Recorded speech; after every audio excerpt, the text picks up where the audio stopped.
Beautiful. And welcome, welcome, welcome. Happy Thursday to everybody that's joining us. It's beautiful fall weather outside for most of the country. Thank you for taking the time to be here in the middle of the day and share in what these community meetups are for us. You know, every month we try to highlight and have a guest that sheds some light on what they're doing, how they're challenging the way they do business, and how they're overcoming or changing the environment that they're in. And this month we have Michael. He's a fantastic founder out of Pennsylvania. He was connected to us through the community because of somebody else that was here sharing their story. And of course, that's the ripple effect of this community, right? That is one of the beautiful, beautiful things we have is that we get to discover what everybody's doing out there and help and support and grow together. And so I want to just appreciate everyone here that is live. Again, when you come to these meetups, there are no rules other than be nice, be sincere, right? You can come with cameras on, cameras off. You can exist and talk in the chat. You can just eavesdrop and listen because sometimes we've got things going on that others can't see. And maybe you're just here to support, and that's okay. We do record these, so we are going to put out a recap for those of you that were not here live, right? So if you're part of the community and you want to contribute to this later, this is a conversation that will continue to evolve. Feel free to share this, make comments, and of course, highlight your takeaways, the things that make you feel great for being part of this conversation.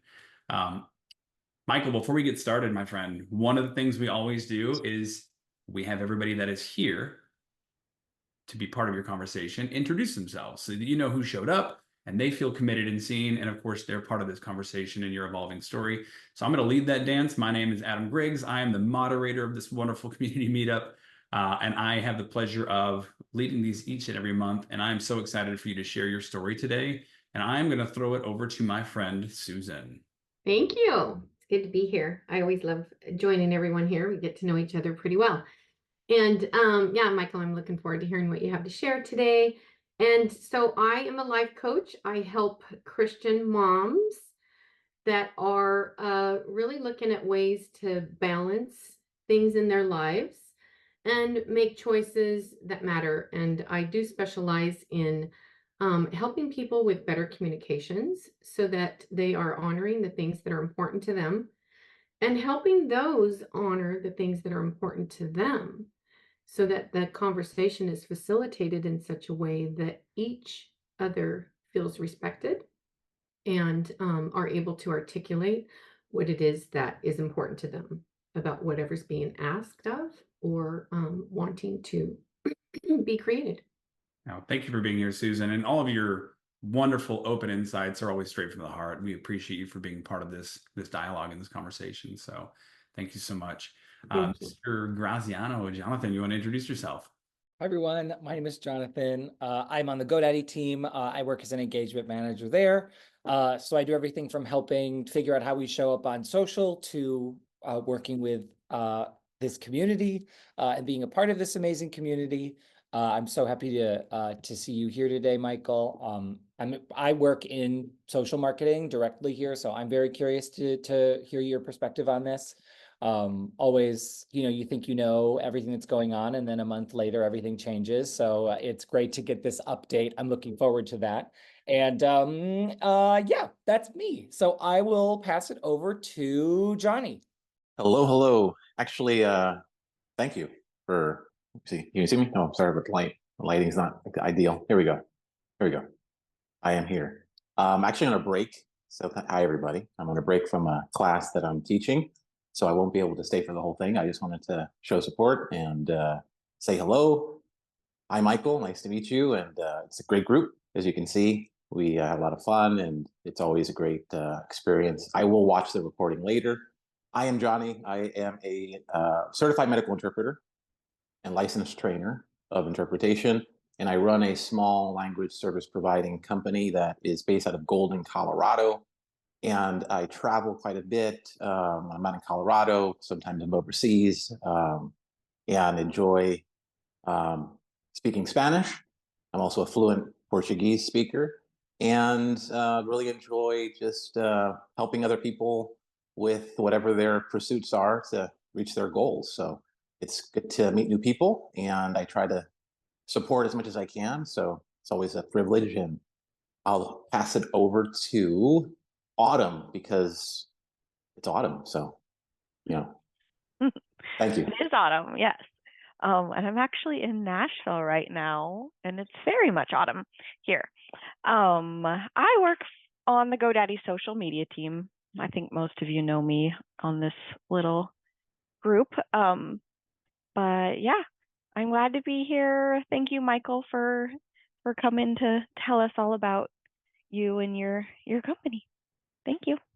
Yeah, thank you for being here, of course, Johnny. And I appreciate you being on break, and Autumn for you being here, of course, and being part of this conversation and supporting this community, right? That's the safe space that we exist in, is because of leaders like you and Jonathan that have given us this opportunity. Michelle, do you just want to chime in and introduce yourself real quick? Sure.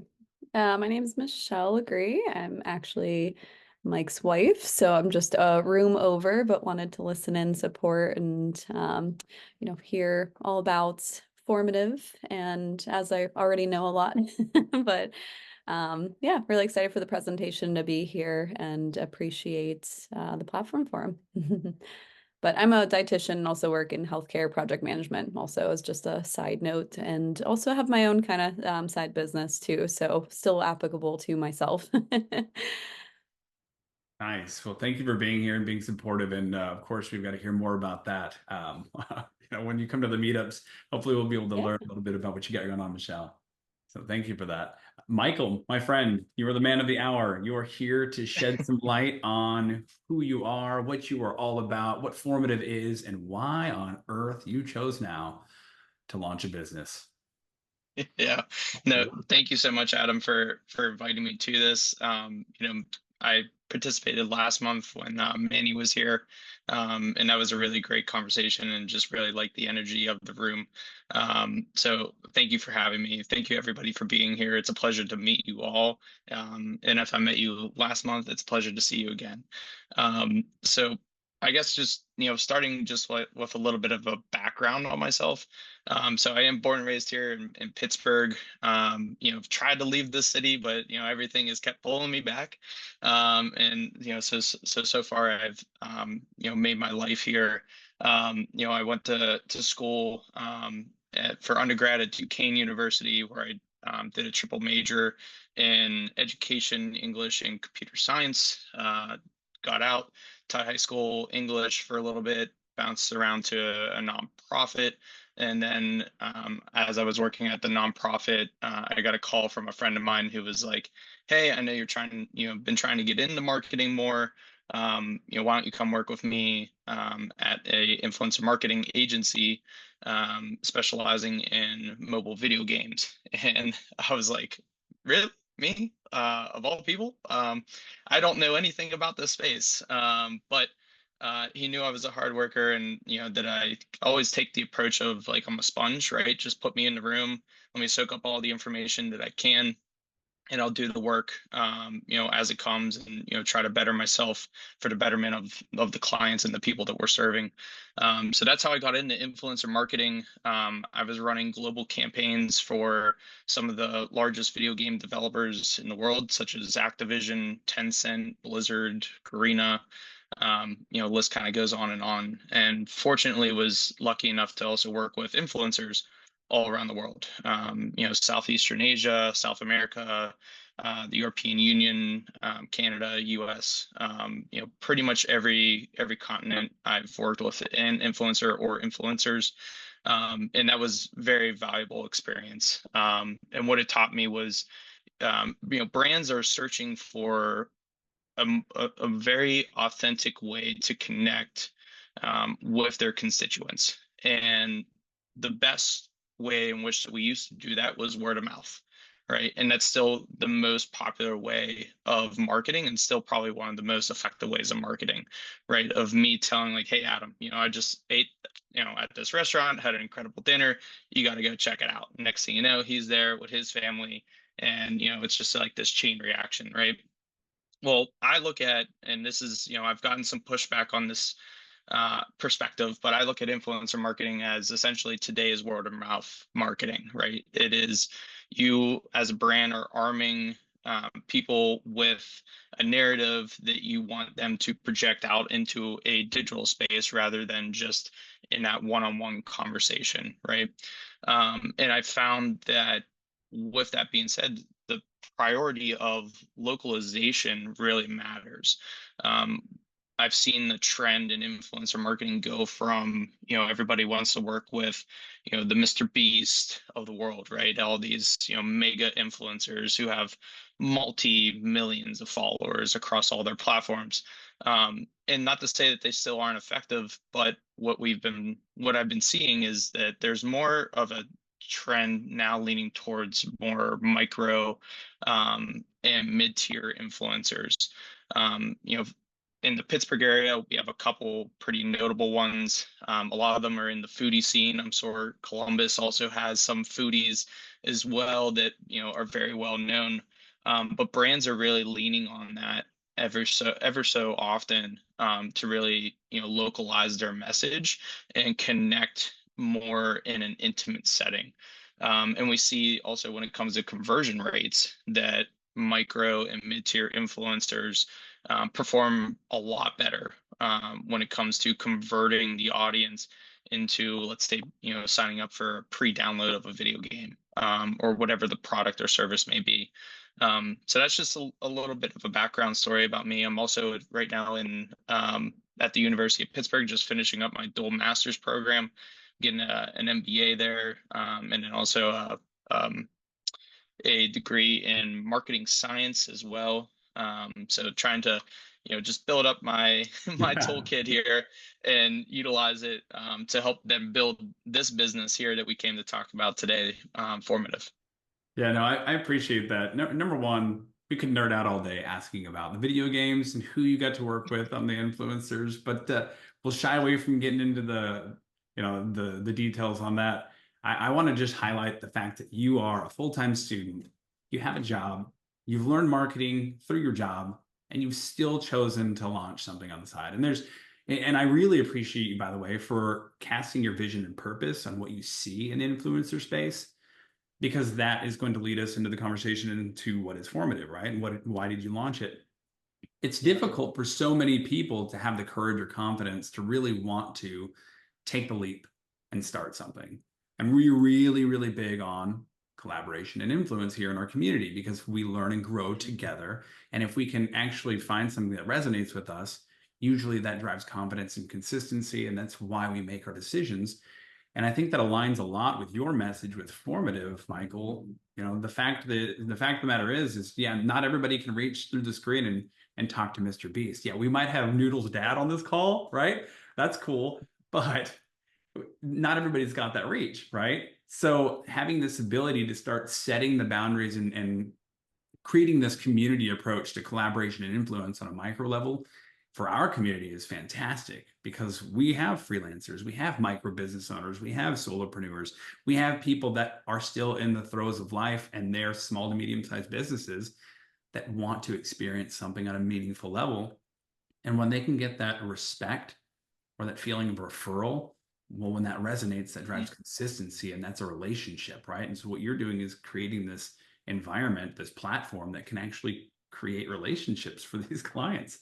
And I appreciate you for that. So I would love if you shed some light on what exactly is formative and why on earth did you launch it? Because aren't there already platforms for influencers to exist? I mean, isn't there, like, there's Instagram? Yeah. Right. So formative in its most simplest statement is a unified, integrated marketplace, right? That we are uniting, influencers, freelancers, and brands, right? Okay. Now, what does that really mean? Essentially, stepping to the second question that you asked of like why I chose to launch this, right? So going back to my time at my agency that I worked with, AMG, and the biggest thing that I saw, and this also leans on kind of the perspective that I developed through my computer science background. Very much a systems architect. I take that, like, systems, processes, procedures. I live and breathe that. And so when I got into the space, the biggest thing that hit me right away, as we were working on, some of the initial deals that we were conducting was, man, this is the wild, wild west out here. There is no like everyone is kind of just, you know, doing their thing, right? Especially when it comes to unwrapped. And I want to make that distinction very, very clear. Is that, you know, influencers are either rep by a talent agency, right, who is out there, you know, boots on the ground trying to get deals in for them, and get the best deals that they can, right? Unrepped, you're doing everything yourself.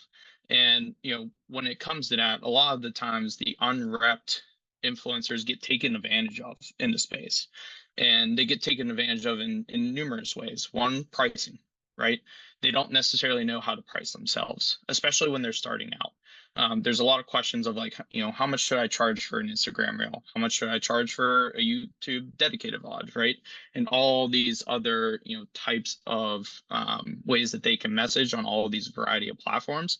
You know, what does the pricing look like on the platforms? You know, you can't just make a blank price set for, you know, a reel and charge the same on Instagram as TikTok, because your TikTok might have 2 times the followers that you have on Instagram, right? So you gotta, like, there's so many factors that come into just pricing. The other thing is legal representation. A lot of these unrepped influencers don't have legal representation to review the contracts that they're signing. And, you know, that creates a lot of challenges, particularly for that influencer, because, you know, for example, we had a case where we signed an unrepped creator to a deal. They, you know, they produced their content, and then, you know, 6 months down the road, the client decided, oh, hey, I want to run some paid advertising, and they took that influencer's content and repurposed it in their paid advertising. Well, obviously the influencer saw that, reached out to me and was like, hey, like, I didn't, I'm not getting compensated for this. Like, what's going on? And I had to fortunately be like, hey, like, did you read the contract? Like, in the contract that stated that we get perpetuity rights to all the content and that we can, you know, use it and distribute it however the client wants. And they were just befuddled. They had, you know, they were honest. They were like, I didn't read the contract. And I'm like, well, that's, you know, that I can't help you there, right? And then so there's this like repeat of just influencers, as much as we see them, you know, in the spotlight, and, you know, as much, you know, money as a lot of them are making, which is really just a few, right? A select few that are actually doing this full time and are able to start kind of building a business like a Mr. Beast. They're being taken advantage of on behalf of brands, and also on behalf of the agencies that brands work with. You know, I've been in instances, you know, coming back to pricing, where if we knew that, you know, Adam's price for a reel was $100, but the brand was willing to pay 500, we still charge the brand 500. We're taking our 20% still off of the 100 and then pocketing the rest, right? So there's so much issues with when it comes to transparency. And so that was like one of the reasons that I chose to, you know, kind of look at addressing these issues, really boiling it down to trust, transparency, and just the ineffective communication between those 3 parties: brands, influencers, and then the agency that is 9 times out of 10 always playing that middleman there. A lot of brands, you know, do not you know, run their own campaigns internally. They always look to outsource that to an agency. And the agency is really kind of just the inhibitor, or I'm sorry, the the inhibitor of just, you know, a lot of the things that are happening in this space. Yeah. No, that's, and I'm glad you're shedding light on that. Number one, because the reason that you're in this is to not just validate the purpose of these influencers and where the business owners can actually find true and meaningful connections, but you're creating a platform of transparency. And I think that that's such a big discussion these days on not just the possibilities that we're going to get out of it, but the respect, right?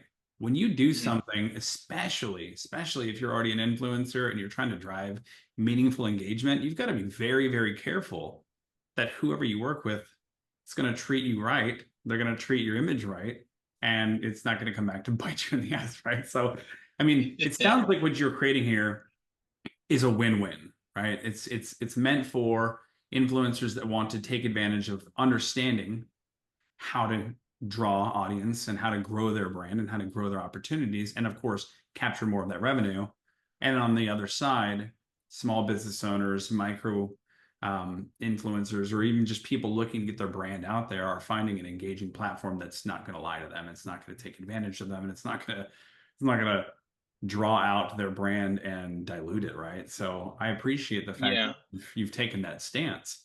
You know, and this is a conversation, by the way. So anybody that's on the call, feel free to chime in. This is something that we're going to continue to just evolve on.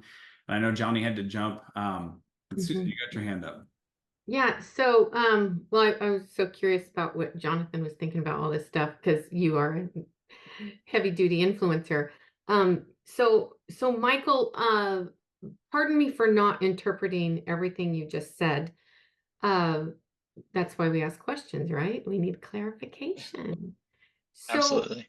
are you telling me that Formative is a platform that you are creating for influencers, for micro uh, influencers and mid-tier you referenced?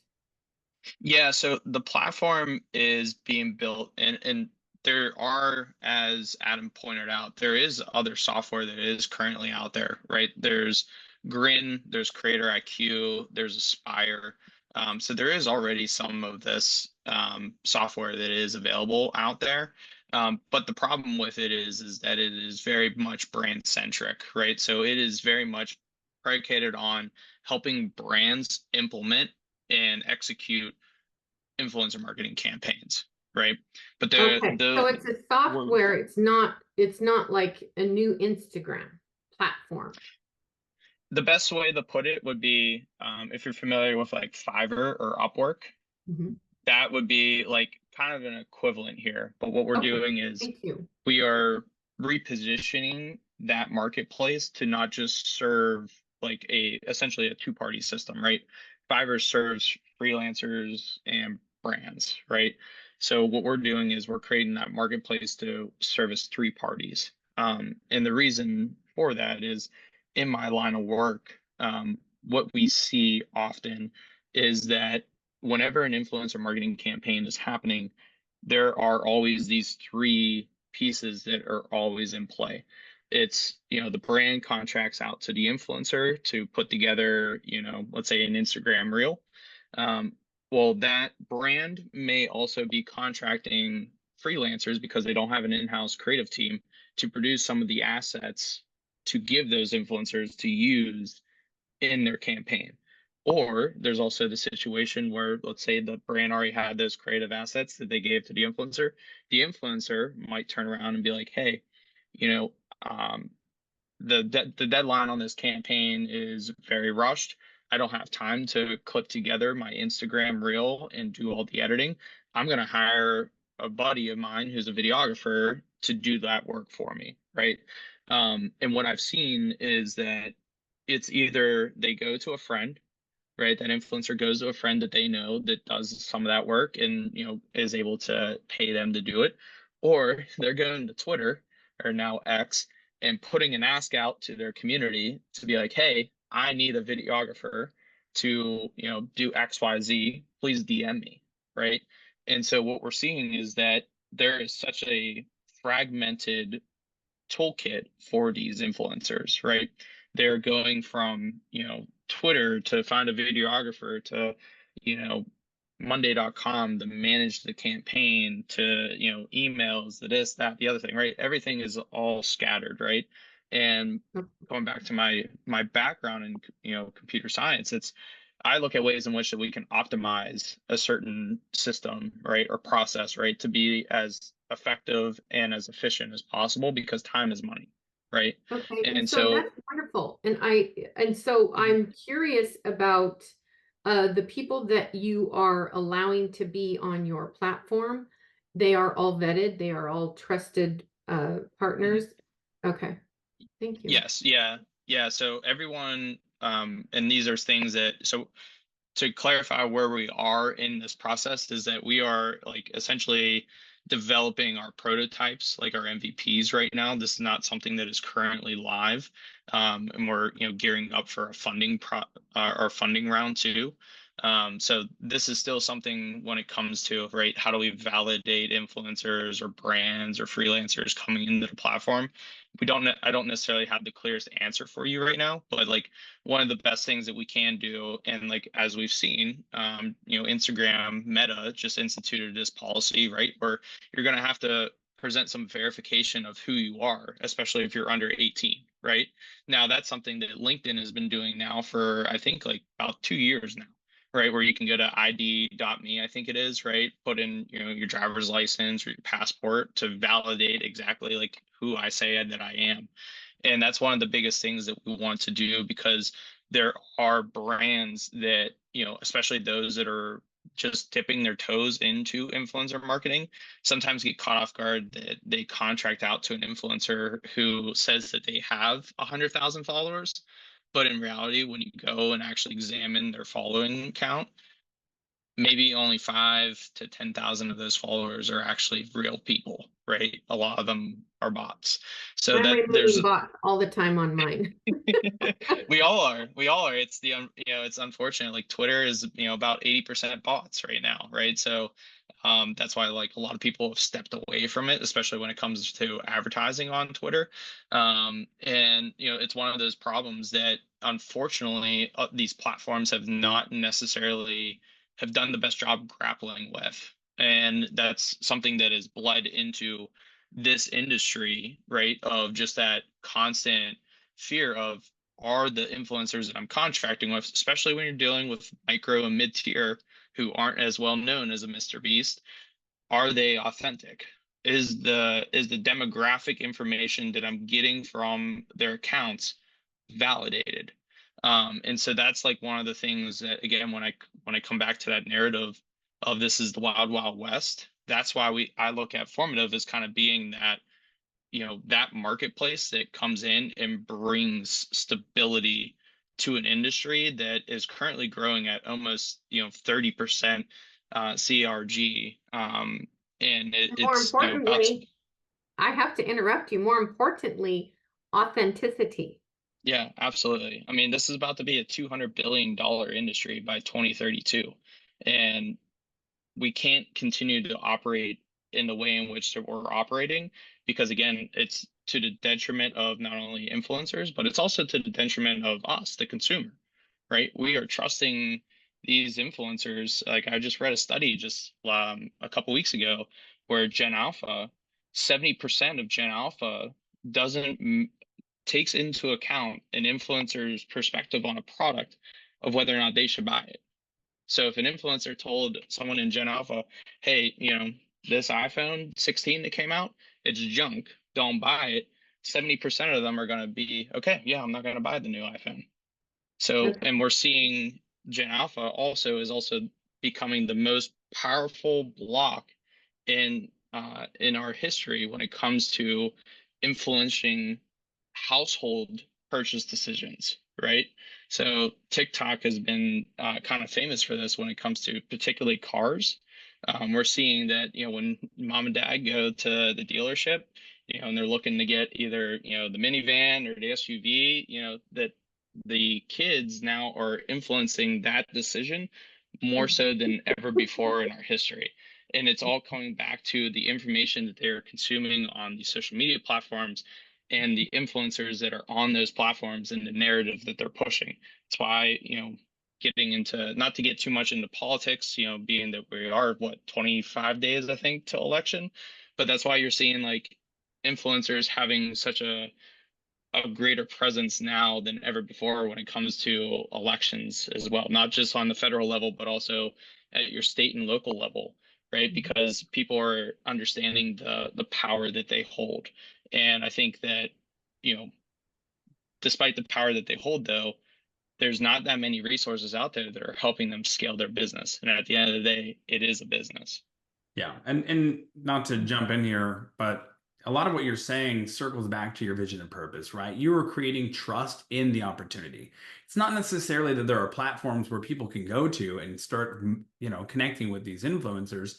It's about the ability to trust in the opportunity that it's going to grow. And how lucky are we, by the way, that you're here sharing your story and you're still building this MVP and you're looking for funding? Like, people don't do that. They usually wait until I'm already over here and I'm successful. Let's go on a book tour or whatever. I appreciate you so much for being here and sharing with us in the throes of building this, because we get perspective and we get energy knowing that you also are aligned with us. And your platform is something that I really feel like is going to disarm the overwhelm and remove the underestimation, right? A lot of us get overwhelmed with not knowing everything, or not knowing how to do things, or where to find things, or the possibility of getting taken advantage of. And most of us underestimate our abilities to actually become influencers or elevate our brand, or the ability to reach through on a micro level and get some meaningful transactions with clients that live in our backyard, right? And so what you're doing is you're empowering and elevating both sides of the party at the same time. And you're doing that through education, and that's going to drive respect. That's going to be creating this platform, this environment where people feel like they can come here. It's going to be consistent, trustworthy, and it's going to drive opportunities. So I appreciate you for that. And I would love to hear from you, Jonathan, on your thoughts about all of this. It's very interesting listening to all this, because I have such a unique experience with having like been on both sides of this, because I've worked in social marketing for 11 years now, full-time 11 years professional experience in social and communication at all these different companies. I've worked in influencer marketing, and then the noodle thing happened, and I was kind of like, oh, so now I see what it is on both sides of it. And I've really enjoyed listening to everything you've said, because that's kind of the most, I've always been very adamant about people who become influencers, because it's such a strange word. Like, influencer alone is such a strange word, because it's that idea of like influence is, it's like if I do a branded post, it is so transparent. Like, influencer, the word is literally, I'm going to I want to encourage you to acquire this or look into this or whatever it is. But a lot of the people that I love, like the reason I love to follow influencers is not because they influence me to buy anything. It's because of the videos that they make. It's the content that they make. So it's always so interesting to see the direction they make when account does get big enough where they do start getting branded deals, and you can kind of tell, you know, a lot of times, and this is to your own credit, like a lot of times people don't go into this with the kind of experience that I did, because I kind of knew what to do. Like, I didn't know what to do, but I kind of had a really good idea of like, okay, this is who I talk to, and these are the kinds of decisions that I need to make, because I've seen this happen 100 times before, just because it's the industry I'm in. But so many people who get really big, it just happens like that, and they are young and they're inexperienced, and they don't know any better. And a lot of times, you know, nowadays, I think a lot of brands do have more integrity than not when it comes to things like this. But as you said, it's so murky. The Wild West is the right word for it. Like, that's just social media in a nutshell. You never know what's going to happen. They change the algorithm in an instant, and everything's different. You got to pivot your strategy and figure out, okay, what kind of content do I lean into? And influencer marketing is, and this is the gospel I've been speaking as well. It is the new word of mouth market. People are sharing their ideas online. Like, they're just sharing their ideas online, and it lasts longer. Like, it lasts longer because you can pin it there. And if I follow someone who I've built an emotional relationship with, like, so many people love Noodle. They love Noodle. It's been a year and a half since he's been here, but they just love the way that I interact with dogs and XYZ. And when I do a branded post, I make it a point. One of the other unique situations with me is I did not make that my full-time job. I do not know how that could be. I would need so much help if I wanted to try and make that my full-time job. I'm very happy having a full-time job. That is something that I was trained to do and I've experienced doing. But I've been able to be very picky with the brands that I've worked with, and I've been able to be very picky about, no, this is why people follow me, and this is what I want my brand to be, is it's going to be fun dog stuff. And I don't have to think about, well, okay, no, I need X amount of brand deals a month because I need to pay my bills. This is how I make my money. So when you're working with influencers at a smaller scale, and people who have their relationship with their social platform in such different ways than I do, or someone in my position does, like Mr. Beast is like, he's like in the echelons of what we've never even seen. Like influencers, not even he calls the shots. Like, you know what I mean? Like brands don't go to him. Like I have to imagine that it's like when you get to that point where you are really able to dictate choice in such a significant way, there's so much responsibility that comes with it. And it is, I'm eager to, you know, as you said, it's $200 billion industry in 2032. Like, I would be so keen to know, like, what platform is going to come out in the next couple of years that's going to upend even that number. Like, it is this industry of the content creator market. The market of things are going to drift towards this kind of marketing. Like, this is what people are going to want to see. Like, brand ambassadors are never going to mean more than they do in the next couple of years. And it's very cool to hear how much of a head start you have on that. And it's such an older industry, old in the sense that like social media came about and then popularity became a thing right away, but it's still like the rules and regulations it's so murky still. So I've just been enjoying this conversation a lot and thinking a lot about my own experience and what, again, like how many of these obstacles that I've faced myself.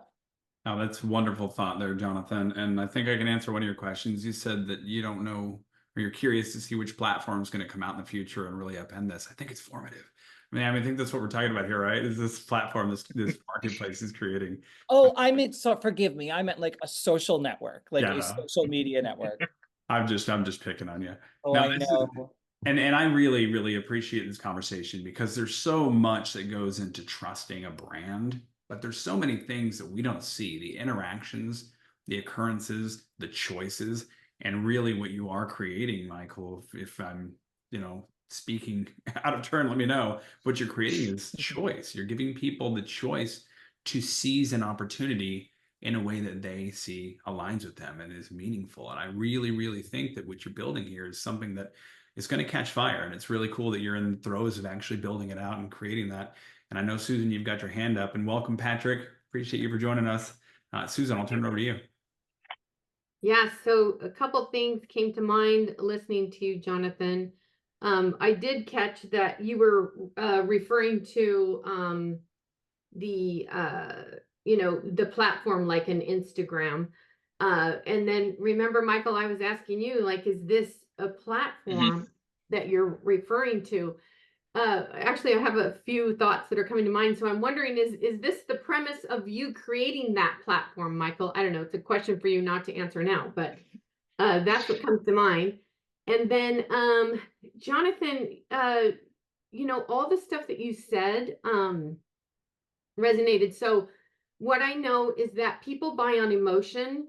And the other word that came to mind was trust. So Michael, you reference how important, and I wrote some of these things down, that trust, that transparency, which is trust, the influence that these kids are having on the parents making decisions.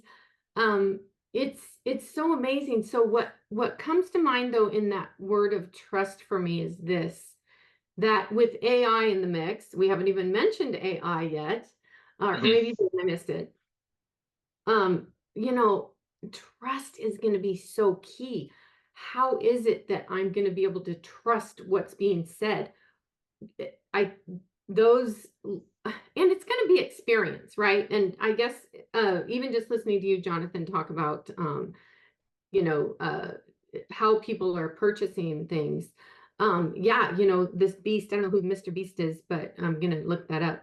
I was thinking about how, yes, we are all making choices, and I'm going to be quick here, but how important it is for us to be able to, delineate, I'm trying to use that word, I'm not, like decipher what makes sense. So yeah, am I going to believe Mr. Beast that, this is the car to buy?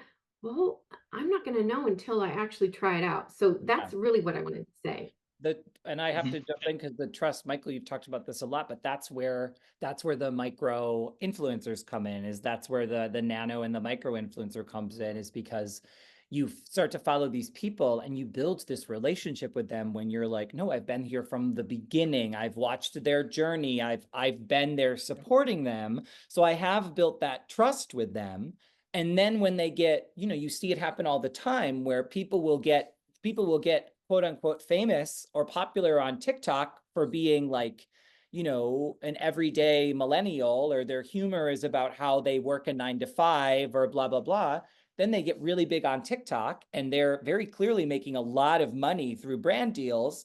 And they've kind of compromised all that relatability. They've kind of compromised a lot of that trust because they are outside of this sort of influential network that they've made, right? It's that idea of the local store versus the Target. Like, a lot of people know that Target's great, but that's because they have a much more mass appeal. Whereas when you have these nano or micro influencers, a lot of times they have much more engaged audiences because you can talk to them a lot more. Like, there's a lot more opportunity to have these really important conversations. People genuinely feel like they can be heard a little bit more. Like, when the book came out, when Noodle's book came out, one of the biggest things that I tried to do was to like make sure I was like, okay, I cannot answer all these comments. I'm just going to look for everyone who said my child loved this. Anyone who mentions their kid or a kid, that's what I'm going to go for, because that's all I'm scoped to do right now. And that was because I was like, who are the people who really, really matter about this book? Like, who are the people who really matter? Or when Bones or No Bones was like the big shiny thing, we got offered such good, oh my God. But people wanted to brand Bones or No Bones. They wanted to do like sponsored, it is a Bones Day because of X brand. And I knew, yes, that would be a huge paycheck. I would immediately break the trust with everyone, because the whole point was that this was just something that happened and was fun. And the moment I started to make money off of that, I was happy to, I was happy for Noodle to like have brand deals. But the bread and butter, the thing that he built his platform on, people will occasionally compromise that to build out their platform to make more money. And then they lose a lot of that trust, which is what keeps their influence really powerful. So then you have the other side of that issue, where then you have these people who have these millions of followers, and you don't really know what people are following them for anymore. You're not really sure what their market is, what their brand is, and people lose sight of that. And then you have a bit of a lost community. But yeah, trust is the one of the cornerstones of influencer marketing. And the larger the platform is, the harder it is to be genuine. And that's where trust comes from, is when people still believe you're being authentic and genuine. And that's another one of my strategies, is I always make sure that the videos that I post are just on my phone. I don't have like a drone. I don't have I don't have any fancy microphone or anything, because like that's not what I'm gonna do. Like, that's just simply not what I'm gonna do. And a lot of people can kind of relate to that. Like, I will fully just be like, no, I'm posting a video of my dog. Like, there are no bells, there are no whistles. This is it. Like, this is all you're going to get. And that really resonates with a lot of people. But it's because I do it because it's very genuine to myself, and people see that. And I'm like, inherently, I just don't know how to do it, and I don't want to learn. That's cool. I Yeah. love that. And Which is where this business would come in such handy, is if there ever was a day where I wanted to raise my level of content to a higher echelon, and I just was like, no, I have a full-time job. I'm not going to learn this other skill. Like, no, that's where I would need a place where I could go and say, no, I need to know this person's also been vetted, and I can see their work, and they have a portfolio. And that, going back to your business, is like, that's where I, as someone in this position, would see such inherent value in what you're doing.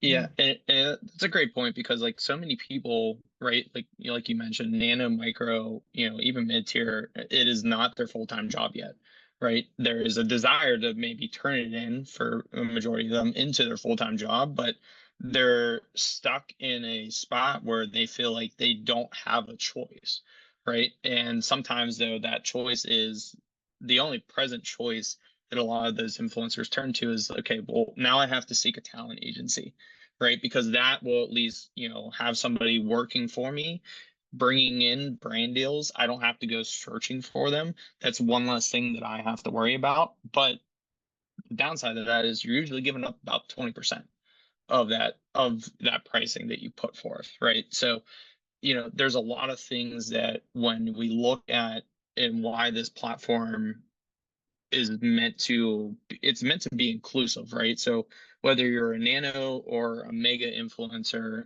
this platform is meant to work for you, because we're not just like giving you a place to come and make this all about deals. There's also a whole toolkit that you're getting with it as well. We have a content management features, we have project management features, we have an entire portfolio for you to create for yourself, to show your work, to have your rate sheet. And jumping back to AI, because it hasn't been mentioned too much, there is an AI feature in this too, where especially when you're coming to build your rate sheet, like I said earlier, a lot of these influencers are kind of just being like, oh, $500 for an Instagram reel, and oh, $1,000 for this, right? And they don't understand that they may be underpricing themselves or pricing themselves out of an opportunity, right? Because they don't have the insight into, okay, I have 10,000 followers, I'm a lifestyle creator, this is my demographic is 90% North America. How much should I be charging for an Instagram reel? Well, our AI features are going to help them understand that. So if we see an intake, or I'm sorry, an increase in content creators similar to you pricing themselves at a certain rate, we're going to then suggest to you, hey, maybe you should either increase or decrease your rates on your rate sheet to be more competitive when it comes to brands looking for you to be on their campaigns, right? And I think the other thing that's important to note too is when we look at this marketplace, it is the most valuable thing about it is that we mentioned trust and transparency, but we haven't really touched on the inclusivity of it, right? So inclusivity from freelancers on whether you're a videographer or photographer, graphic designer, whatever your creative aspect is that can be utilized by either influencers or brands, you're welcome on the platform. Whatever size influencer you are, you're welcome on the platform. Same thing with brands too. Like we've looked at, building this into a subscription model, right? So that way it is accessible for, your local coffee shop down the road. If they want to run an influencer campaign to draw in a bigger audience for them, by all means, come to Formative. If you are Nike and you are looking to put on a global campaign that sprawls several different continents, by all means, come to Formative. So there's room in this marketplace for everyone to exist, and the tools that we're providing to them too are just as valuable, because especially when we look at our influencers, it is making sure that they have everything that they need to scale, right? Because the better the content that they make, theoretically, the better the performance is going to be on that branded campaign. So that means the brand's going to do better, which means they're going to be more attractive to coming back to Formative to run more brand deals, because they know that we are giving their influencers that they're working with the tools to scale their businesses, to scale their content, and to scale their communities. I appreciate you for touching on that for a couple of reasons. I mean, I know we're almost at the end of our hour, but what you're creating and your vision, your purpose, what you started with, you've come full circle. Inclusivity and experience and elevating and empowering through education is a big, big deal. And creating this position, this platform you're building, this technology that didn't exist before, that's going to give trust and transparency. That's something that's beautiful, because you have people that want to do more and they want to learn how to influence. We have other people that don't. We have people that land in this, right? It's happenstance, and we have other people that don't. I'll tell you a story of two sisters. I've got a client who, she's an influencer because she is a business owner, she's a mom, she raises kids, she runs daycare, and she just chats about her life and what's going on and what helps her get through it. And it's all about the experience along the way. And she's actually acquired brands along the way that have helped elevate her and really brought her audience up. And even when she makes posts, yes, you can tell they're branded, but you can tell they still align with, this helps my life, this is why I do this. And some of them are fun. The other sister was complete happenstance. She was somebody that was vlogging all day, every day, kind of be real all the time, always on, and happened to be on a live feed with Gary Vee. And Gary said, I'm over here at the Columbus airport. Who wants to pick me up? And she said, I'm 15 minutes away. I'll be there. Went over there and picked them up and ended up getting on his show for the, the 10 or 12-minute ride, taking him where he needed to go. And that launched everything, right? All of a sudden her book was being sold. All of a sudden she had more followers. So there's happenstance, there's elevated, and there's people that just want to empower each other to really live a meaningful life where you drive experience. It's word of mouth is experience. And when we can enjoy what we're seeing and enjoy who we're aligned with, that is going to create so much more opportunity and consistency so that true influencers that have the right frame of mind don't get burned out. And those that want to grow and become the next stellar, next level influencers, or even elevate their business, they have that opportunity.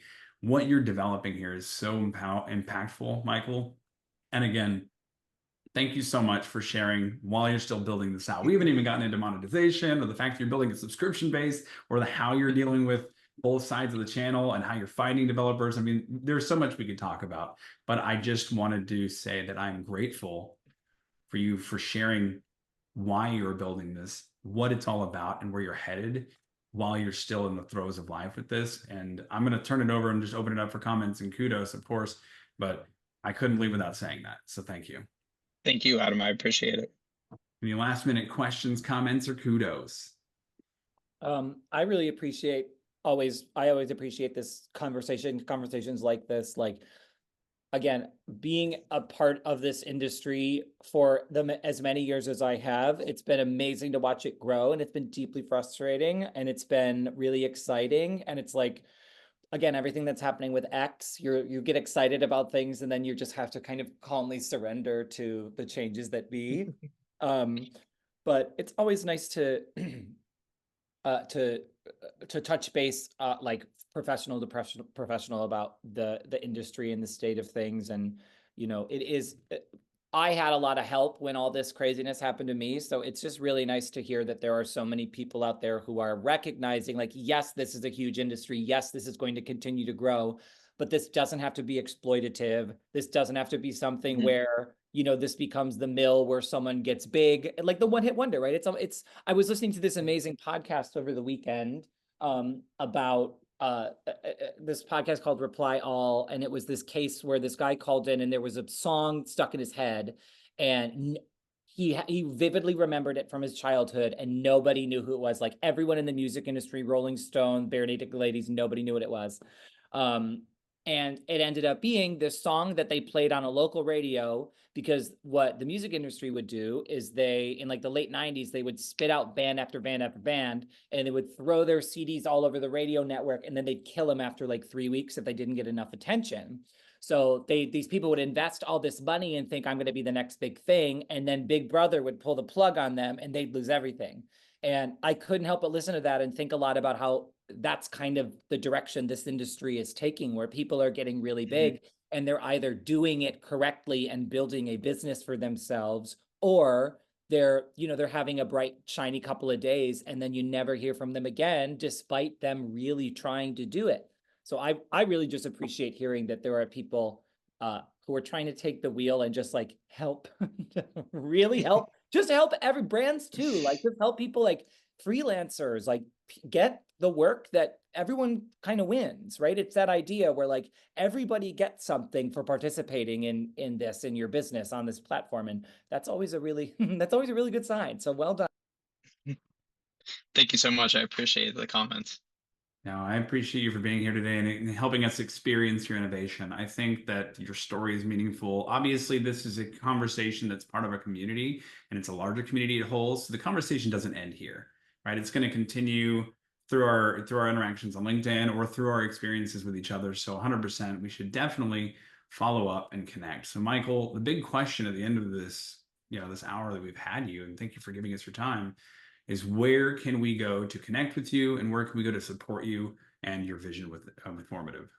Yeah, I mean, follow me on LinkedIn. I'm very active. I'm sure you see me all the time in your feed, but I'm very active on LinkedIn. Always enjoy conversations either through DMs or if you want to connect one-on-one in a virtual call. being that I know not everyone here is from Pittsburgh, unfortunately, but always love to connect and just chat, whether it's about what I'm doing, what you're doing. And the biggest thing, that I love is, being able to find out how I can help people. That's always been a passion of mine since I was very, very young. A little anecdote is that, when I was in kindergarten, I started a fundraiser for the Indonesian tsunami victims. We had like Big Ben, Tommy Maddox at the time, get involved. We raised like $10,000. And at the time, I couldn't even pronounce tsunami. I called it salami, which was the whole in the write up of the local newspaper. But just helping people has always been at the forefront of my life and what drives me. So if there's anything that I can do for anyone in the community who's either on this call or wasn't able to make the call, please reach out. Anything that I can do to help you. I'm a big believer in rising tides lifts all boats. So anything that I can do to help, please don't be afraid to reach out and connect with me. Beautiful, Michael. Thank you so much for sharing your time with us, and of course, sharing your story and alignment. This experience is going to continue to expand. So I appreciate you. And again, everybody that joined us live, that were part of this conversation in the chat, or even just asking questions and comments, kudos. Thank you for being here. And thank you. I know that life happens. We come, we go, we shift, right? Some of us have been on the call. Some of us jumped in late. Some of us left early. That's okay, because this, again, is a community event where it's designed to create an opportunity to experience more and grow together. So thank you. Everybody have a great weekend, and we will catch up in the community. Thank you. Thank you. Thanks, See Adam. you later. Have a good week.